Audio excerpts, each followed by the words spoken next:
A lot of folks that we work with can't stand the fact that they have to take mandatory distributions out of their IRA and, oh, by the way, also pay taxes. Today, we're going to discuss 5 strategies to lower your RMD requirements in retirement. Stay tuned.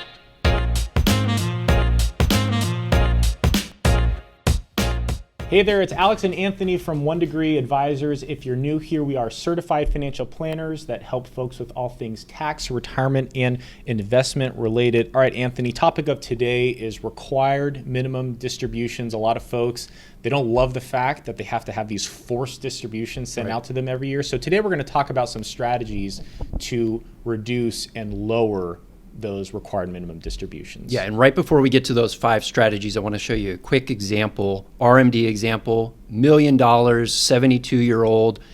They would have to take out over $36,000 as their taxable distribution. You can see here on the chart. And this is just based on a simple 5% return average on your investments.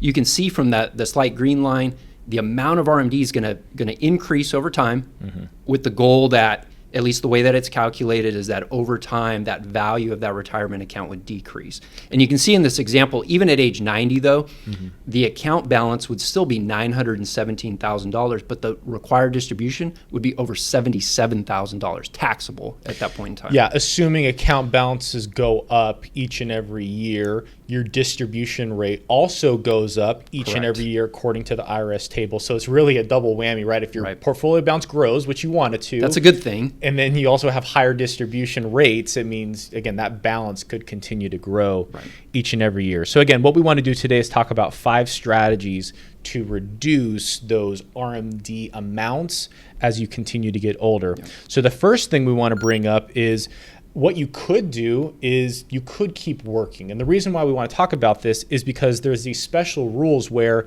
if you're a saver in a 401k at your current company and you continue working past age 72, because 72 is the RMD age now, you can't own more than 5% of the company. That allows you to actually delay taking distributions from the 401k at your current workplace until you retire, which, again, this is great because this at least delays the distributions in the early years. Yeah, and let's be clear, that's for a 401k at the job that you're working at. So any money that's in an IRA, you'd still have to take those mandatory distributions. And you're right, as far as the new RMD age at 72, that's kind of built into the law that helps us delay it a bit. And we'll post a link to the video that we did talk about that more.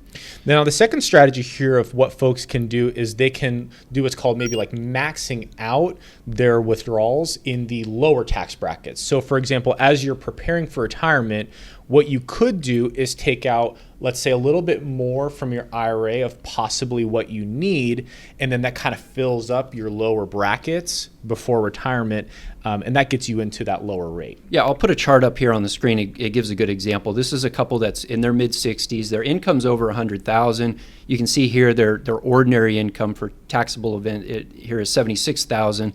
They have about $6,000 more within the 12% bracket. So that kind of becomes a no-brainer. Like, hey, even if I can just take a little bit more out, or convert it to a Roth IRA, which we'll talk about at that very low bracket, they could take more out of their taxable IRA, and then they could make the decision as you move into that mid-range 22% bracket, do I want to take even more out, therefore limiting my RMD in the future.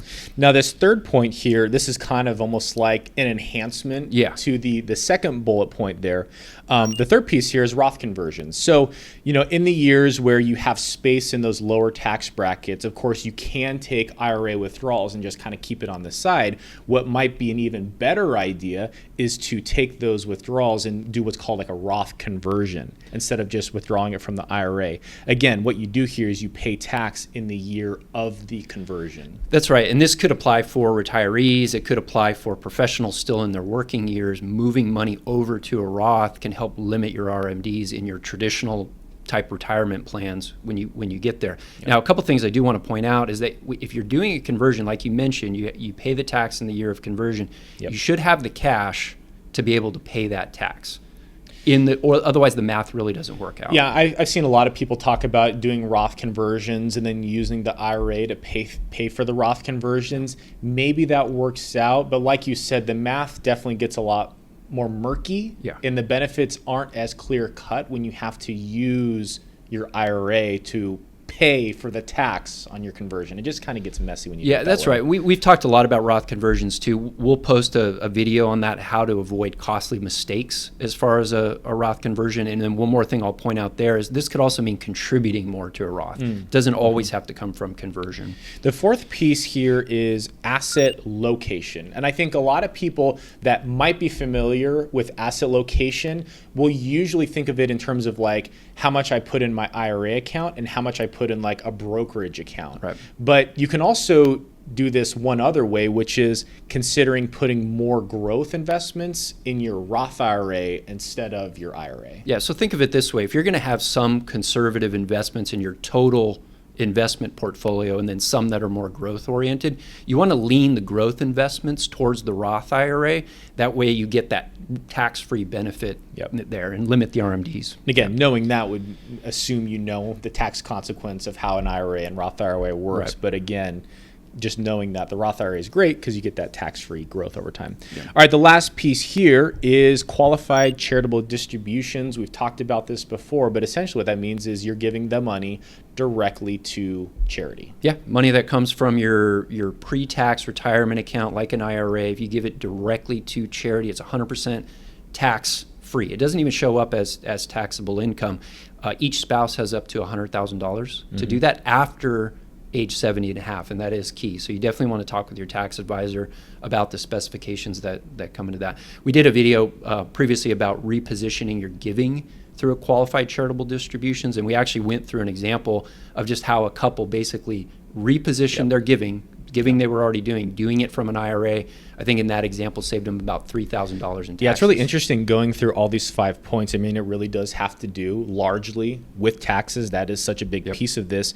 And again, looking at something like a QCD, that qualified charitable distribution, that's why it's so important for us. We want to see our clients' tax returns each and every year to see how has tax law changed and how can we maximize not only your returns, but hopefully keep your tax liability as low as possible.